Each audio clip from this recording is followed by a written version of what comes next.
Liana, Liana, ওঠ মা, সকাল তো হয়ে গেল। রুকসানা খানের কণ্ঠটা যেন কোনো স্বপ্নের মধ্যে হঠাৎ ঢুকে পড়েছে, সবকিছু এলোমেলো করে দিল। কিন্তু লিয়ানা চোখ না খুলেই বিছানায় চাদরটা আরো বেশি টেনে মুখটা ঢেকে ফেললো। আর একটু ঘুমোই আম্মু, একদম 5 মিনিট। লিয়ানা কণ্ঠে ঘুম আর জেদের মিশ্র সুরে মিশে আছে। 5 মিনিট শুনতে শুনতে তো সকাল 10টা বেজে যাবে। ক্লাস নাই তোর? একটানা ডাকে বিরক্ত হয়ে লিয়ানা চিৎকার করে বলল, আছে তো, আর একটু ঘুমোই না, চিৎকার করছো কেন?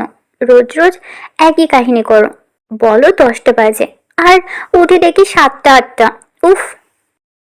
রুকসানা খান একটু হেসে বলেন, আচ্ছা ঠিক আছে, তুই ঘুমা। আমি তোর বাবাকে বলে দিই আজকে তোর নামে কলেজ ছুটি, যেতে হবে না আর কলেজে। মায়ের এই কথা শুনে লিয়ানা বিছানা থেকে লাফিয়ে উঠে বসলো। ও মাই গড, বাবাকে বলতে হবে না। না না, যাও, যাচ্ছি। একদম ঠিক সময়ে কলেজে পৌঁছবো। হুম, জানি তো তোর মতো ঘুম পাগল রাজকুমারীকে কিভাবে শায়েস্তা করতে হবে। ঘড়িতে তখন সকাল 8টা। বাড়ির প্রতিটি ঘরে একটু একটু করে আলো পড়ছে। খানবাড়িতে যেন প্রতিদিনের মতো একটা অদ্ভুত অথচ চেনা উষ্ণতায় ডুবে আছে। খানবাড়ির বড় কর্তা সুলেমান খান ও নাফিসা খান এর একমাত্র ছেলে জায়ান খান সেই যে বিদেশে চলে গেল, দেশে আসার আর নাম নিল না। বাড়ির মেজকর্তা ফাহিম খান আর রুকসানা খান এর 2 মেয়ে লিয়ানা আর মাইশা। খানবাড়িতে ছোট কর্তা রেজাউল খান আর শারমিন খান, এক ছেলে এক মেয়ে আর আরিশা ও রিহান। তবে বাড়িতে 3 কর্তা বাড়ি নেই, বিজনেসের কাজে ঢাকার বাইরে গিয়েছে। কিছুক্ষণ পর লিয়ানা নেমে আসে নিচে, চোখে মুখে তাড়াহুড়ো, মুখ ধুয়ে খোলা চুলে এলোমেলো, গায়ে হালকা নেভি ব্লু কামিজ। ডাইনিং টেবিলে সকলের ব্যস্ততা চলছে।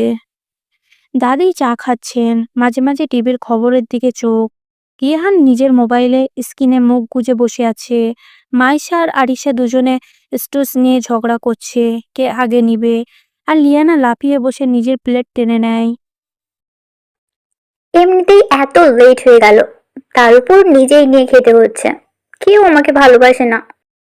বলে লিয়ানা মুখ গুজে খেতে থাকে। তোর জন্য তোকে ভালোবাসার লোক দেশে আসবে, তারপরও নিজের হাতে খাইয়ে দিবে। কি বললি? কে আসবে? বলবো না যে ভাত, তবে আমার বানানো কেক খেলে বলবো। ও প্লিজ, তুই যে ফালতু মার্কা কেক বানাস তা আমার জানা আছে। চিনির বদলে এক গাদা লবণ দিয়ে বসে থাকিস। এখন এখন না, নাটক কম কর। অনেক দেরি হয়ে গেছে, আমার সময় নেই। আমি দেরি করে ফেলেছি, সবাইকে পাই। এই সময় রান্নাঘর থেকে নাফিসা খান আসেন, ফোন হাতে। একটু সিরিয়াস গলায় বললেন, তোরা চুপ কর তো, ফোন আসছে। টেবিলে অদ্ভুত এক নির্দবতা নামে, শুধু টিভির শব্দটা নিচু ভলিউমে বাজে। নাফিসা খান হা হু করে কিছু কথা বলেন, তারপর হঠাৎ যেন চমকে ওঠেন, সত্যি? তুমি কি জানি বন্ধু বলছো? তারপর একটু পরে নাফিসা খানের কণ্ঠে একজন উচ্ছ্বাস, যেটা সচরাচর শোনা যায় না। আল্লাহর শুক্রিয়া, অবশেষে আমার ছেলেটা ফিরছে। আচ্ছা ঠিক আছে, আমি সবাইকে বলি আমরা অপেক্ষা করছি। কল শেষ করে নাফিসা খান ঘুরে দাঁড়ান, মুখে অদ্ভুত এক আলো, চোখ দুটো চিকচিক করছে। যায় না সে ইমার্জেন্সি ফ্ল্যাটে, কাল রাতেই দেশের উদ্দেশ্যে রওনা হয়েছে, আজকেই চলে আসবে আমাদের মাঝে। খানবাড়ির মধ্যে যেন মুহূর্তে ঝড় বয়ে যায়। দাদির যেন মুহূর্তে 10 বছর বয়স কমে গেল। আমার জায়ান, সে ফিরছে। আল্লাহ, আমার মোনাজাত কবুল হয়েছে। মাইশা আর আরিশা একে অপরকে জড়িয়ে ধরে চিৎকার করে ওঠে, কি, জান ভাইয়া আসবে অবশেষে? আর নীলিমা, সে তো ততক্ষণ টেবিলের ওপাশে খাওয়া শেষ করে ব্যাগ কাঁধে ঝুলিয়ে দৌড়ে বেরিয়ে গেছে। সে জানতেই পারল না আজ যে ফোনটা এলো খানবাড়িতে, তা তার জীবনের গতিপথ বদলে দেবে। সন্ধ্যার আগে খানবাড়ি, বাড়ির প্রত্যেকটা ঘর ধুয়ে মুছে ঝকঝকে। দাদির মুখে হাসি থামছে না। মা কিচেনে জায়নার পছন্দের খাবার বানাচ্ছে, খিচুড়ি, রোস্ট, চিংড়ির মালাইকারি আর জানায়ের রুম। একটা রুম 10 বছর ধরে ঠিক তেমনই আছে, সেই রুমটা যেন অপেক্ষা করছে। তবে সবার অপেক্ষার পালা শেষ। গাড়ি এসে থামে। গাড়ি থেকে নামা পায়ের শব্দ শোনা যায়। জাহান খান দীর্ঘ 10 বছর পর ফ্রান্স থেকে দেশে ফিরে এসেছে। চলে গিয়েছিল রাগ করে সারা জীবনের জন্য, তবে হঠাৎ করে দেশে আসতেই হলো। উচ্চতা আগের চেয়ে আরো বাড়তি, ফর্সা স্পট চেহারার মধ্যে গম্ভীরতা, চোখজোড়া অন্ধকারে দীর্ঘ ছাড়ায়, দেখতে আগের চেয়ে আরো ভয়ঙ্কর সুদর্শন হয়েছে। বাড়িতে ঢুকতে সবার চোখে যেন স্থির হয়ে গেল। ভারী পায়ে ধীর কিন্তু অনমায়িক ভঙ্গিতে এগিয়ে এলো জায়ান খান। এত বছর পর আজ সে বাড়িতে ফিরেছে, কিন্তু তবু যেন তার চোখে কোনো শীতলতা নেই। যেন এই বাড়ির প্রত্যেকটা দেয়াল তাকে চেনে, জানে, কিন্তু সেও তাদের প্রতি নির্লিপ্ত, নির্বেগ। সবার কণ্ঠে অভ্যর্থনা, আবেগ, তার চোখে কেউ কাউকে খোঁজে। লিয়ানা, সে নেই? তার ঠোঁট শক্ত হয়, চোয়াল টাইট। এক মুহূর্তে চুপচাপ কাটিয়ে সে হঠাৎ গম্ভীর কণ্ঠে বলল। বাড়ির বড় মেয়েটা কোথায়? তার গলা এতটাই ধারালো আর ভারী ছিল যে মুহূর্তে ঘরে নেমে এলো একটা ঠান্ডা ছায়া। কেউ সাহস করছিল না প্রথমে উত্তর দিতে। শেষমেশ লিয়ানার ছোট বোন মাইশা একটু গলা খাকারি দিয়ে বলল। ও মানে আপু কলেজ শেষে ওর বান্ধবীর জন্মদিনে গেছে ভাইয়া, একটু আগেই গিয়েছে, এখন চলে আসবে। এই কথাটা শুনে জানার চোয়াল শক্ত হয়ে গেল। তার চোখে একরকম অগ্নিদৃষ্টি, ঠোঁটের কোণে টান, কণ্ঠে রুদ্ধ হওয়া। সে দাঁড়িয়ে থেকে চারপাশের দিকে তাকিয়ে ধীরে ধীরে বলল। আমি নাই বলে সবার সাহস অনেক বেড়ে গেছে দেখছি। তার মা নাফিসা খান কিছু বলতে যাবে, কিন্তু জাহান তখন উচ্চস্বরে বলে ওঠে। আর একটাও কথা না। বাড়ির বড় মেয়ে কোথায় আমি জিজ্ঞেস করেছি, অজুহাত না। তার কণ্ঠে কোনো চিৎকার না থাকলেও এমন এক শীতল ডাক ছড়িয়ে পড়ল যে কারো গায়ের লোম দাঁড়িয়ে যাবে। তারপর মাথা নিচু করে জায়ান মৃদু গলায় বলল। এই বাড়িতে আমি যখন ছিলাম কেউ এতটা সাহস দেখাতে পারতো না। মাইশা চুপ করে যায়। সবাই অসহায় দৃষ্টিতে তাকিয়ে থাকে।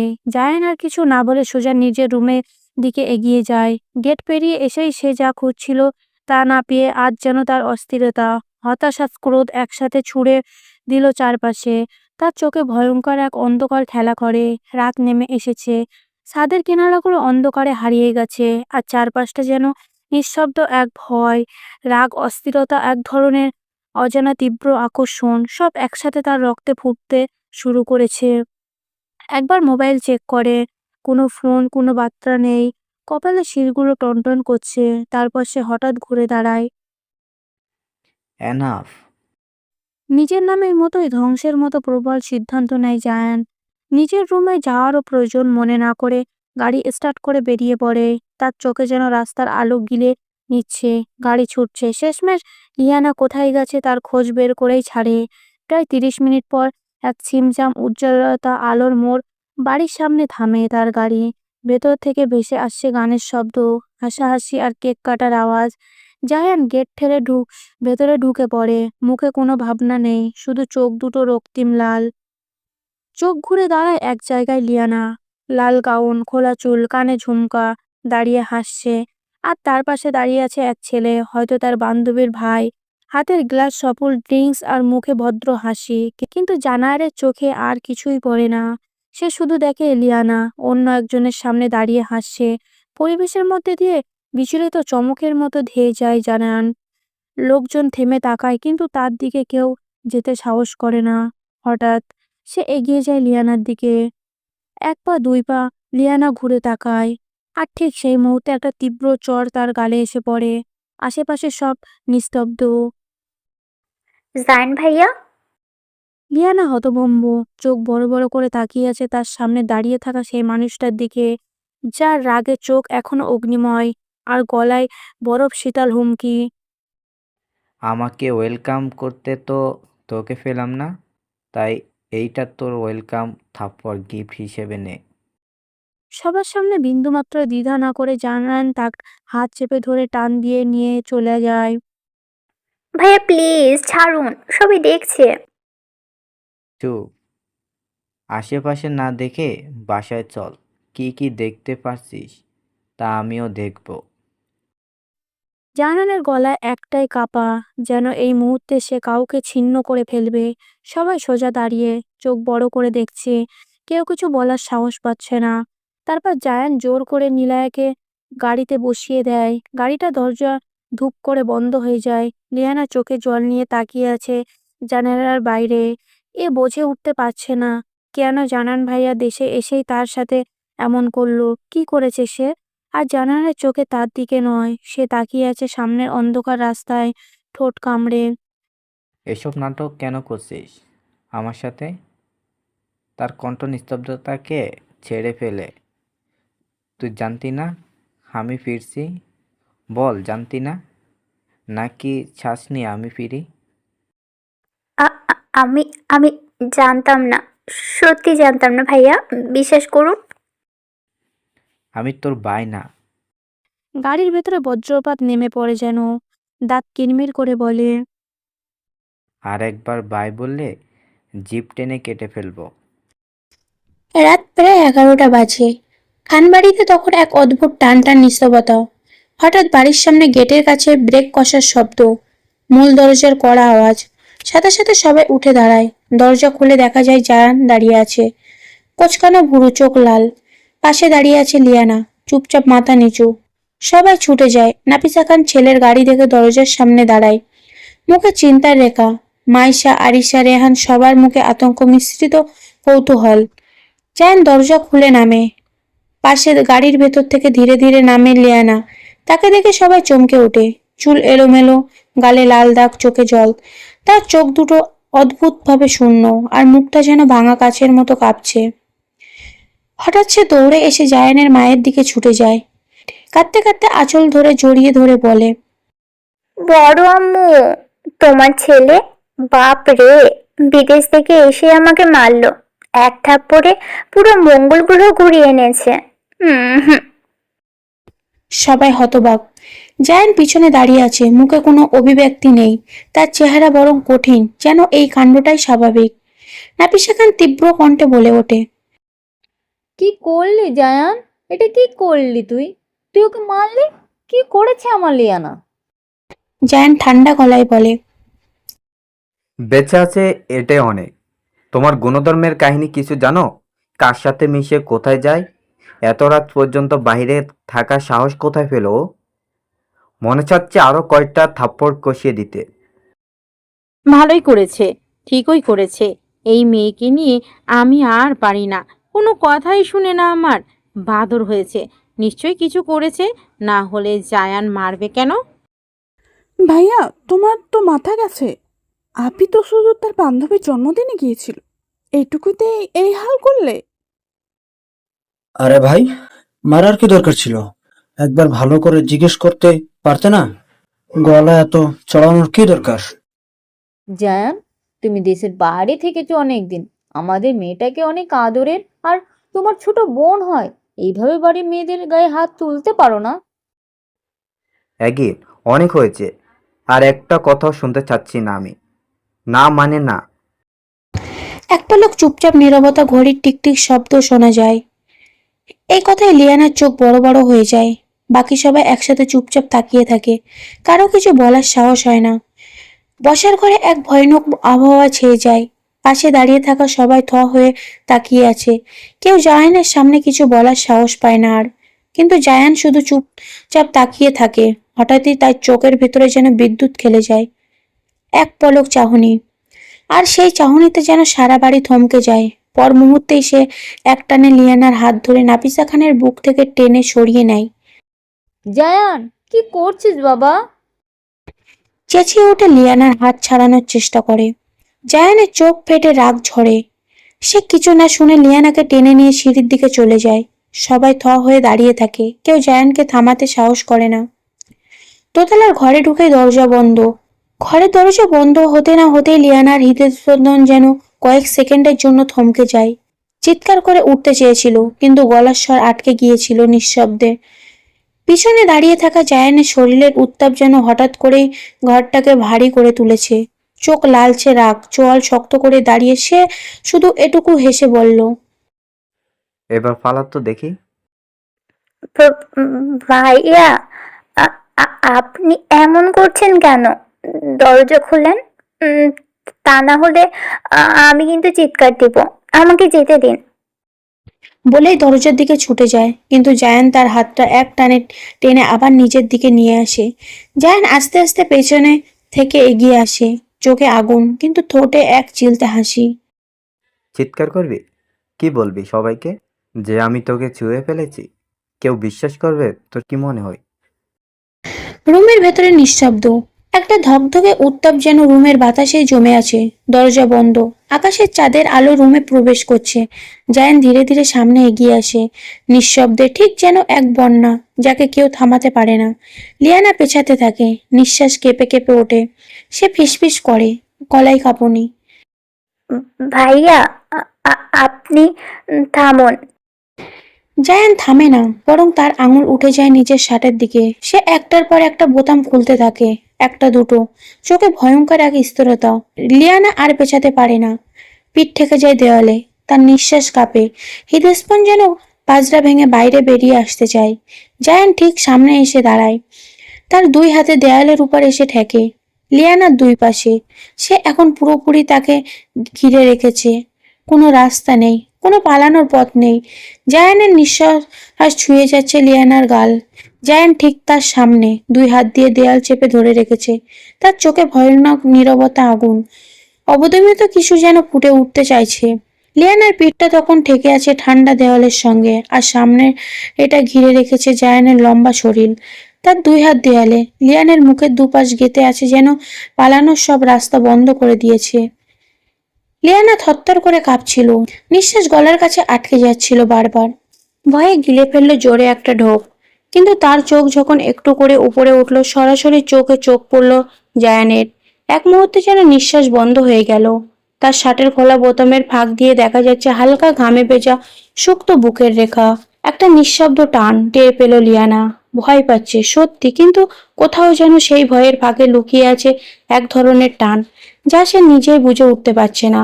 তার চোখ দুটো নিজের অজান্তেই সরে গেল জায়ানের ঘাড় থেকে বুকের দিকে। তাকে যেন জড়িয়ে ধরতে কোনো এক অদৃশ্য চুম্বক। লজ্জায় চোখ নামিয়ে ফেললো, সঙ্গে সঙ্গে নিঃশ্বাস ভারী হয়ে এলো, গলাটা শুকিয়ে গেল।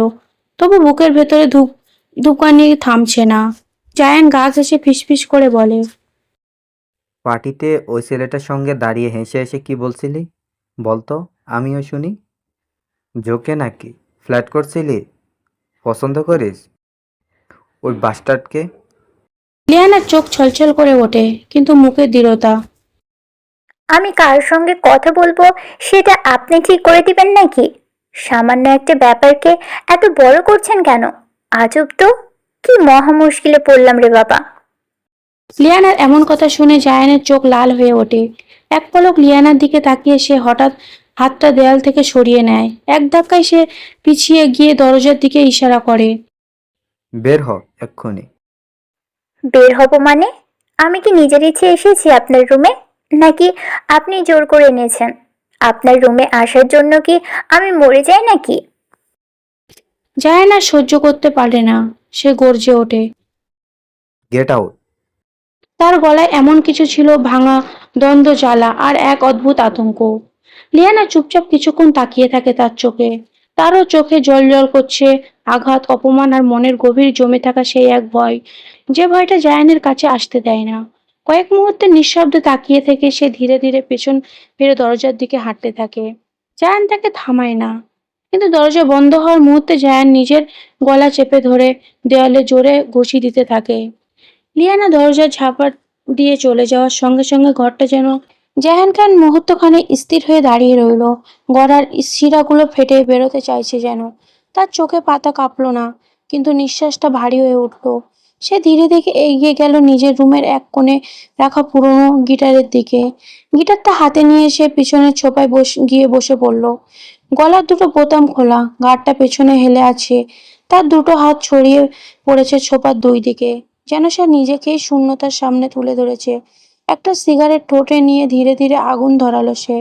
টান দিল এক নিঃশ্বাসে, চোখ বন্ধ। ঘরটা ধোয়ার মতো নিঃশব্দ। তারপর হঠাৎ গিটারের তারগুলো আঙুলে বুলিয়ে খুব আস্তে, যেন একটা মন ভাঙা সুর, জায়ান গুনগুন করে উঠল। যা চাওয়া চেয়ে নে, যা পাওয়ার নিয়ে নে, যা হওয়ার হয়ে নে। আজকে এই দিন বেসামাল, তোর ষষ্ঠী নাজেহাল। দেখে কষ্ট হলো জ্বরটাকে। ও তাই তো, প্রেমের গান লিখেছি আর তাতে তোর নাম লিখেছি।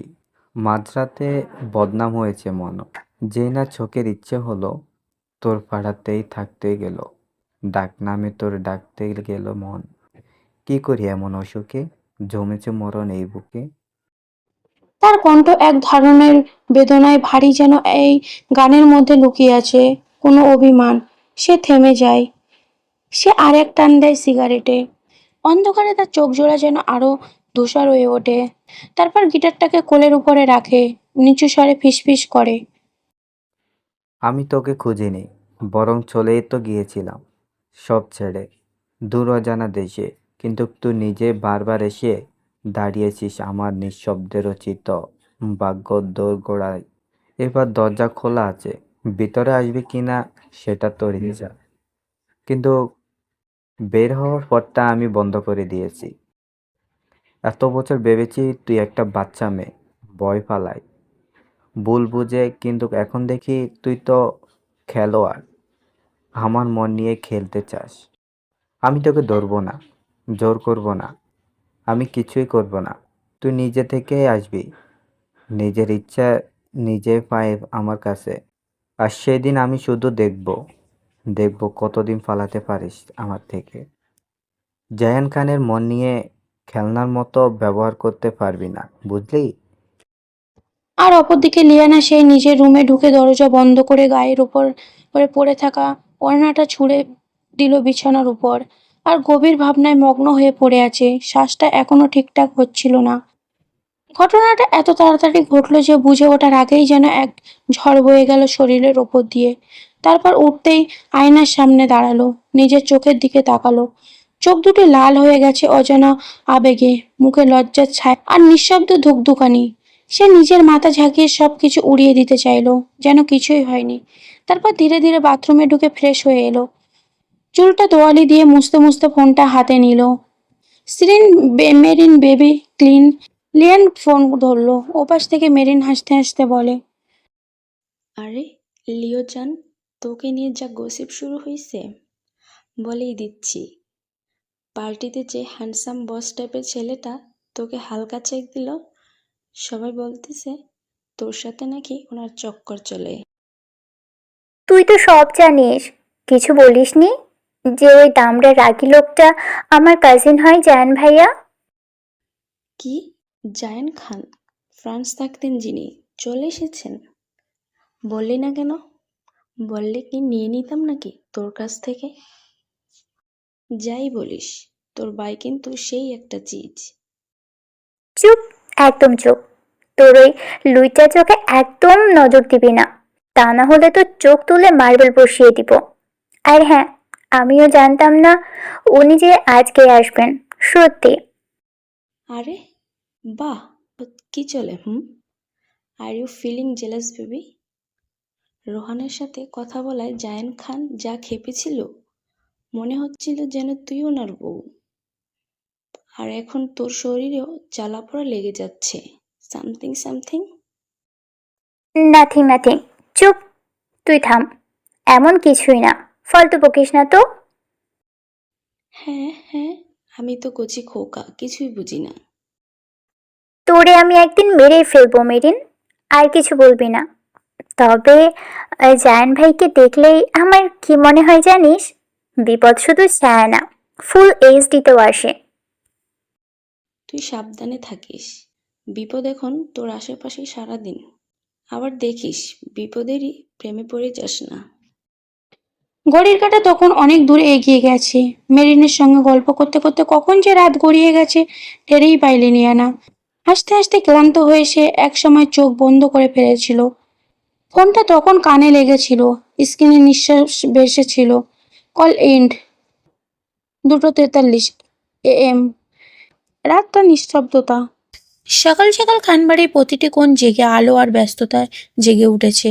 ঢাকার অভিজাত এলাকার অবস্থিত ডুপ্লিকেট খানবাড়ি নাম বললেই দেয়।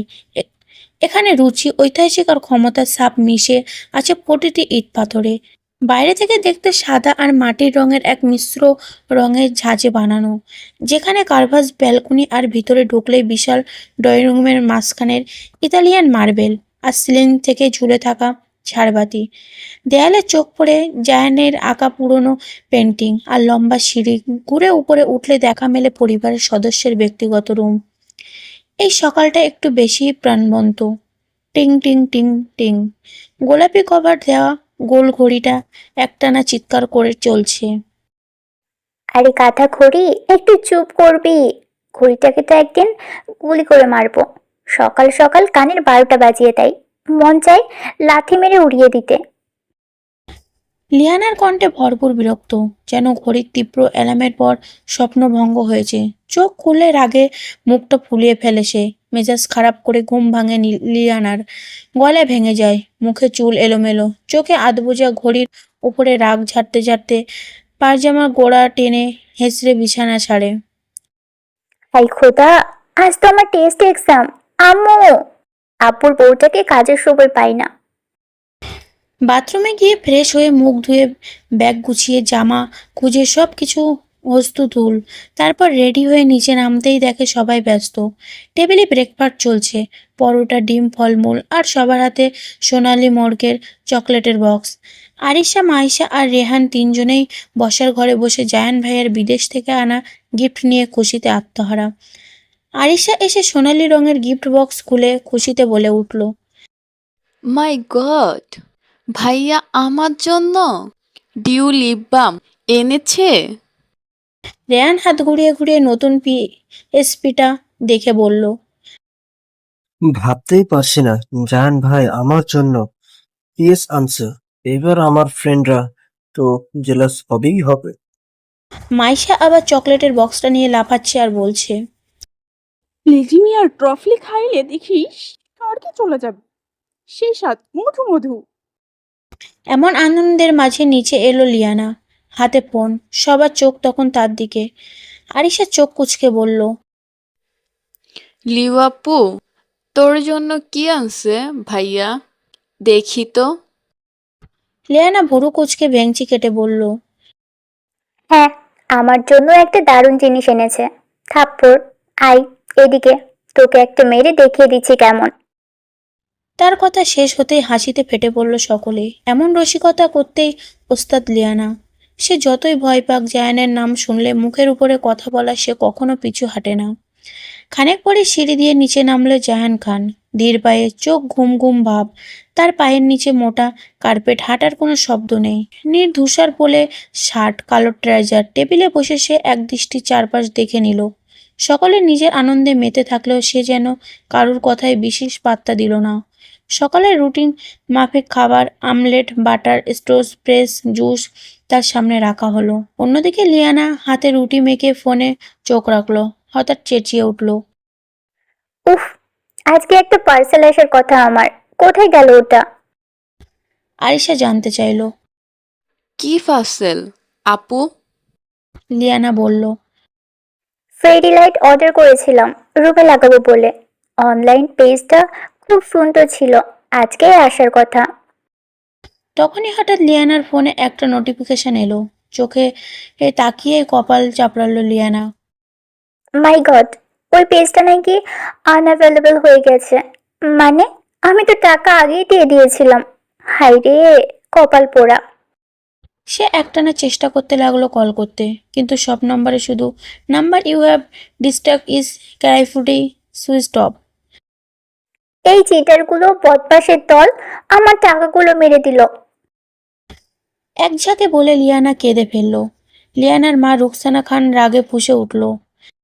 তোকে না বলি এইসব পেজে অর্ডার দিবি না, ভালো হয়েছে একদম। কিন্তু এই সব মাঝেই জায়ান খান ছিল নিঃশব্দ, নিরুত্তর, যেন ছোটখাটো ঝগড়াঝাটি, হাসি কান্না কিছুই তাকে স্পর্শ করছিল না। সে নিজের কফির কাপটা তুলে এক ঢোক খেয়ে চেয়ার থেকে উঠে দাঁড়ালো। বাড়ির প্রধান ফটক পেরিয়ে যাচ্ছিল। গাড়ির চাবি ঘুরিয়ে হাতে নিতে না নিতেই পেছন থেকে তার মা নাফিসা খান ডাক দিলেন, জায়েন বাবা, একটুখানি দাঁড়াতো, লিয়ানাকে কলেজে পৌঁছে দিয়ে আয় বাবা, এমনিতেই লেট করে ফেললো মেয়েটা। জায়ানা মৃদু দাঁড়ালো। একবার পেছনে ফিরল, চোখে মুখে নির্লিপ্ততা। বাড়িতে আরো অনেক গাড়ি আছে, ওকে বলো যেমনটা এতদিন যেত আজও সেভাবে যেতে। একটু দূরে থাকা লিয়ানা সেটা স্পষ্ট শুনে ফেলে। তার বুকের ভেতরটা যেন মুহূর্তে কেঁপে ওঠে, অভিমান গিলে ফেলে। সে মাটির দিকে তাকিয়ে একটানা বলে উঠল, বড় আম্মু, আপনার ছেলেকে লাগবে না আমাকে কলেজে পৌঁছাতে। আমি নিজেই চলে যেতে পারবো। ফরিদ চাচাকে বলবো, উনি ড্রপ করে দেবেন। তাতে কারো দয়াও লাগবে না। যত সব আজাইরা ঢং। তার চোখে তখন একরাশ অভিমান, কণ্ঠটা ভেতর থেকে হালকা কেঁপে উঠছিল। কিন্তু সে নিজেকে শক্ত রাখলো। জায়ান পেছন থেকে শুনে ফেলে সবটা। তার পা থমকে যায় এক মুহূর্তের জন্য। দাঁড়িয়ে থাকা একদম স্থির হয়ে, তার চোখ দুটো রাগে টকটকে লাল হয়ে ওঠে, যেন আগুন ছাড়ায়। তবে সে কোনো কিছু না বলেই গাড়িতে উঠে পড়ে। দরজার শব্দ একটু বেশি জোরে বন্ধ হয়, যেন অভিমানটা ও ঠিক গোপন রাখতে পারছে না। গাড়ির ইঞ্জিনের গর্জনে খানিকটা ধাক্কা খায় সকলের নিস্তবতা। লিয়ানা দাঁড়িয়ে থাকে, ঠোঁট কামড়ে ধরে। তার বুকের ভেতরটা মোচড় দিয়ে ওঠে। নাফিসা খান চুপ করে থাকে, কিছু বলতে গিয়েও থেমে যান। মুহূর্তটা ভারী হয়ে ওঠে। হরির চা এক এক করে গাড়িগুলো বের করে আনছে। রেহান হাফ হাতা শার্ট গায়ে দিয়ে বেরিয়ে আসছে, হাতে ব্যাগ। পেছন পেছন বেরিয়ে এলো মাইশা, এক হাতে চুল বেঁধে অন্য হাতে ব্যাগ। আরিশা সিঁড়ি বেয়ে নেমে এলো স্কুল ইউনিফর্মে, চোখে রিমলেস চশমা। আর সবাই ধীরে ধীরে বেরিয়ে যায়। কেউ জানে না লিয়ানার ভেতরে আজ কি ঝড় বইছে। জায়ানের সামনে নিজেকে ছোট মনে হওয়া তীব্র যন্ত্রণাটা যেন প্রতিটা নিঃশ্বাসে পোড়াচ্ছে তাকে। ফরিদ চা এসে গাড়ির দরজা খুলে দেন। চলেন, মুচকি হেসে বলেন তিনি। লিয়ানা একটাও কথা না বলে উঠে বসে, গাড়ি ছাড়ে। তারপর কলেজে যেতেই দেখলো পদতশ্রী ভিড়। লিয়ানা গাড়ি থেকে নেমে নিজের ব্যাগটা সামলে নেয়। সূর্যের আলো পড়ে তার চুল একটা সোনালি ছায়া ফেলেছে, বাদামি চোখ, আর মুখে কোনো সাজ নেই। তবু তাকে আলাদা করে চিনে নেওয়া যায় ভিড়ের ভেতরে। তারপর লিয়ানা হলরুম বের করেই চলে গেল এক্সাম দিতে। 3 ঘন্টা পর এক্সাম হল থেকে বের হতেই হঠাৎ পেছন থেকে দুজন এসে ওকে জড়িয়ে ধরলো, রিয়া আর মেরিন। মেরিন টিচ করে বলল, হাই রে, তোরে খুঁজতেছি, কই ছিলি? এত লেট, বাসা থেকে বের হতে মন চায় না, তাই না শোনা? নিজের কাজিনের প্রেমে পড়ে গেছিস নাকি? লিয়ানা চোখ গোল করে বলল, কি বলিস এসব? ওই আর্কিওপটেরিক্সের প্রেমে কোনো সুস্থ মানুষ পড়বে নাকি? আর কেউ পটেরিক্স আবার কি? গুগল করে দেখে নিস, তাইলে বুঝবি। একদম খাপে খাপ ময়দার বাপ। বলে লিয়ানা মুখ বেঁকালো। রিমা চোখ টিপে বলল, তোর ওই জলামিয়া ভাইয়া দেশে ফিরেছে, আমার সন্দেহ বাড়ছে। লিয়ানা একটু রাগ না করে ঠোঁট বাঁকিয়ে বলল, আরে ধুর, তুই চিনিস না তো ওরে। অমন একখান রোবোটাইপ মানুষ। আমি কোনো ছেলের সাথে একটু কথা বললে ওনার বাড়ির মান সম্মান চলে যাবে। এই জন্যই এমন করছেন, আর কিছুই না। তাই নাকি? ভাইয়ার আত্মসম্মানের ওপর আঘাত? মানে এখন থেকে তোর আশেপাশে কোনো ছেলে থাকলে তুই বিপদে। কলেজ তো পুরোই নিষিদ্ধ হয়ে যাবে। তোরা চুপ কর তো, অনেক হয়েছে। ভালো লাগছে না, বাড়ি যেতে হবে। বলে গাড়িতে উঠে পড়ল লিয়ানা। বাড়ির গেট খুলে ঢুকলেও গেটম্যান সালাম দিল। লিয়ানা মাথা নেড়ে এগিয়ে গেল। বাড়িতে ঢুকে সিঁড়ি দিয়ে উপরে দিকে উঠতে উঠতে হঠাৎ খেয়াল করলো ঘরটা আজ একটু অদ্ভুত লাগছে, নিঃশব্দ, যেন সবাই কোথাও গা ঢাকা দিয়েছে।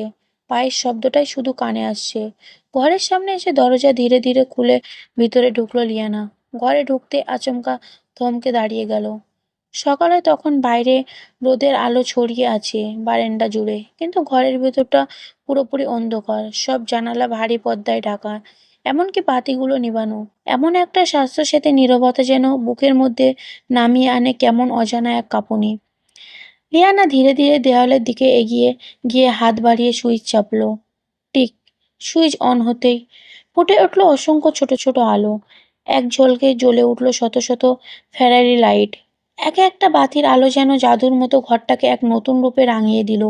বিছানার চারপাশে আয়নার ফ্রেমে, জানালার কিরানার বইয়ের তাকাতে গায়ে মৃদু আলো সেজে উঠছে লিয়ানার ঘর। লিয়ানা থমকে দাঁড়িয়ে গেল, চোখ বড় হয়ে গেল বিস্ময়ে। এই যে দুপুরে পোহাতে মুহূর্তে তার মাঝেও এমন রূপকথার মতো সাজানো একটা রুম। সে একটু ধীরে হাঁটলো ঘরের মধ্যে, যেন স্বপ্নের মধ্যে হাঁটছে। তার চোখে জল এসে গেল, চোখ বড় হয়ে গেল বিস্ময়ে।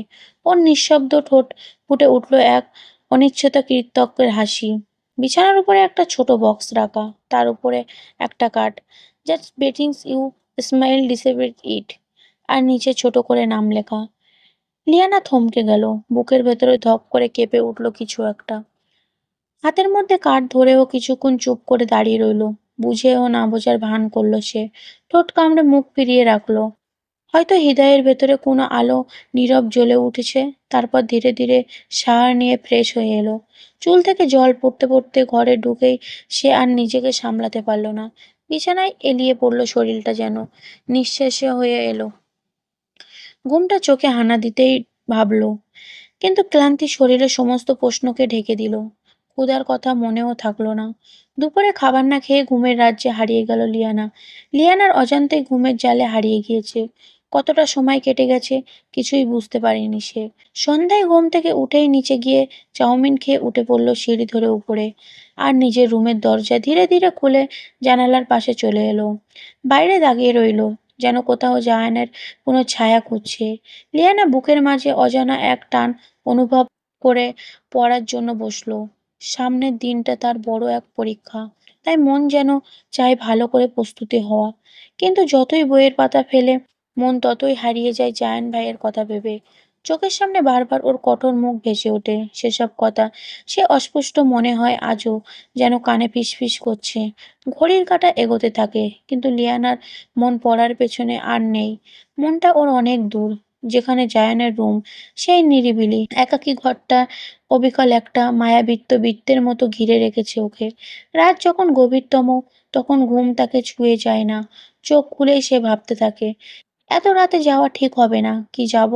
অবশেষে অস্থির হৃদয় নিয়ন্ত্রণ হারিয়ে ঘুমের অবহেলায় সে উঠে পড়ে। লিয়ানা দাঁড়িয়ে আছে জায়ান ভাইয়ের রুমের দরজার সামনে, হাত বাড়িয়ে প্রায় স্পর্শ করবে দরজা, কিন্তু ফিরে আসে। মাথার ভেতরে প্রশ্নগুলো ঝাঁপিয়ে পড়ে। যদি সে বিরক্ত হয়, যদি দরজা না খোলে, যদি, কিন্তু কোনো ভাবনার ওর হৃৎপিণ্ড থামাতে পারে না।